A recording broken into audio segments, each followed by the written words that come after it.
حدیثیں لکھنے بیٹھا.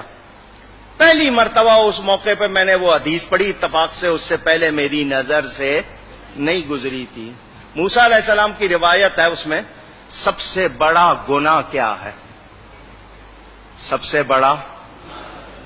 بڑا ہم سمجھتے ہیں کسی کو قتل کر دینا, غیبت کر دینا, زنا کر لینا, شراب پی لینا ہے, ہم تو اس کو سمجھتے ہیں. اس حدیث میں تھا سب سے بڑا گناہ یہ ہے ماں باپ بلائیں اور میں کہہ دوں میرے پاس ٹائم نہیں ہے.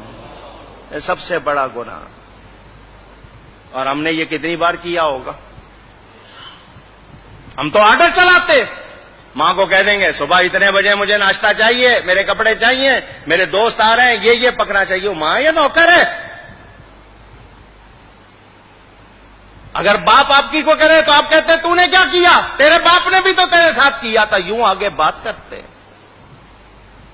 یہ گھروں میں خرابیاں اسی لیے آئی ہیں کہ تربیت, پہلے جوائنٹ فیملی گھر مل کے رہتے تھے, دادا دادی نانا نانی سکھاتے تھے. اب الگ رہنا سکھانے والا ہو گیا ٹی وی, کیبل, کیا سیکھو گے؟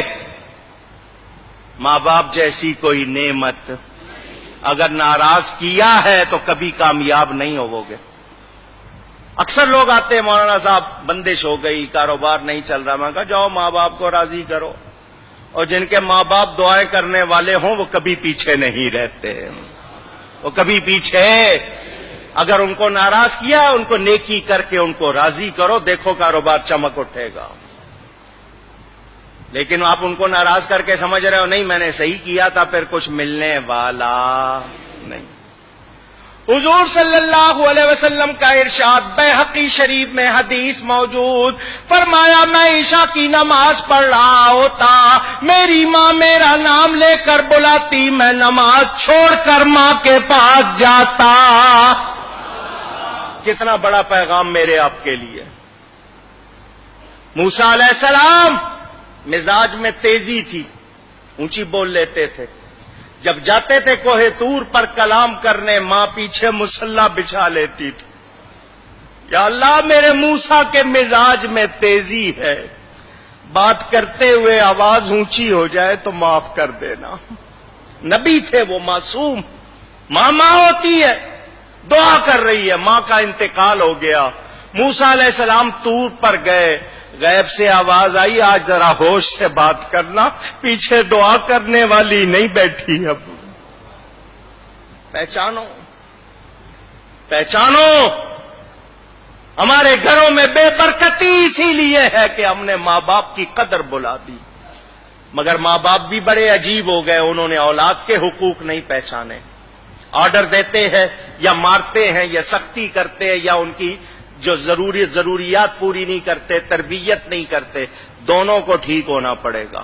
اولاد پر ماں باپ کے 6-7 حق ہیں, ماں باپ پر اولاد کے 80 سے زیادہ حقوق ہے. پتہ سیکھتے نہیں. میری پوری تقریر اس موضوع پر بھی ہے, اس کی بھی ریکارڈنگ ہے, دیکھ لینا, سن لینا. پہچانو, کوشش کرو, اپنے معاشرے کو ٹھیک کرو.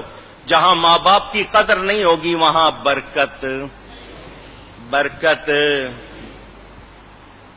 کتنے واقعات ہیں, عجیب واقعات. یہ واقعہ میں نے آپ کو کئی مرتبہ سنایا ہوگا, ایک بار پھر سن لو. موسیٰ علیہ السلام جا رہے ہیں, لمبا سفر ہے. اللہ نے فرمایا موسیٰ پیدل سفر کر لو گے یا سواری چاہیے؟ یا اللہ سواری مل جائے تو آسانی ہوگی. فرمایا یہاں ہمارا ایک بندہ ہے, جاؤ اس کے پاس, وہ تمہارے لیے سواری کا انتظام کرے گا. موسیٰ علیہ السلام چلے گئے ان کے پاس.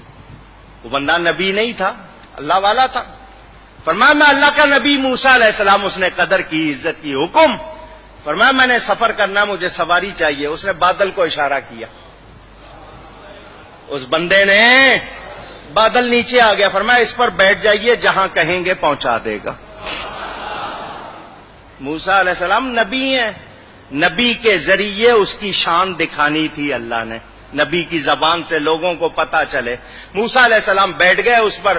بادل جب اونچا ہوا, یا اللہ اس بندے کو یہ کمال کیسے مل گیا؟ اللہ نے فرمایا موسیٰ اس نے اپنی ماں کی بڑی خدمت کی, اپنی ماں کی بڑی خدمت کی. اس کی ماں نے ایک دعا دی تھی. اس کی ماں نے کہا تھا یا اللہ میرے بیٹے نے میری کوئی بات نہیں ٹالی, تو اس کی نہ ٹالنا. اس نے میری کوئی بات کبھی ٹالی نہیں, تو اس کی نہ ٹالنا. بس ہم اس کی ماں کی دعا کی وجہ سے اس کی ہر بات کو پورا کر دیتے. اندازہ کرو. ماں باپ کی قدر پہچانو. اگر وہ وفات پا گئے ان کے لیے نیکی کرو, ہر دعا میں ان کے لیے نیکی کرو. جو صدقہ دو ان کی طرف سے دو, تمہیں بھی ثواب ملے گا, تمہارا ثواب کہیں نہیں جائے گا, ان کی روح خوش ہو جائے گی.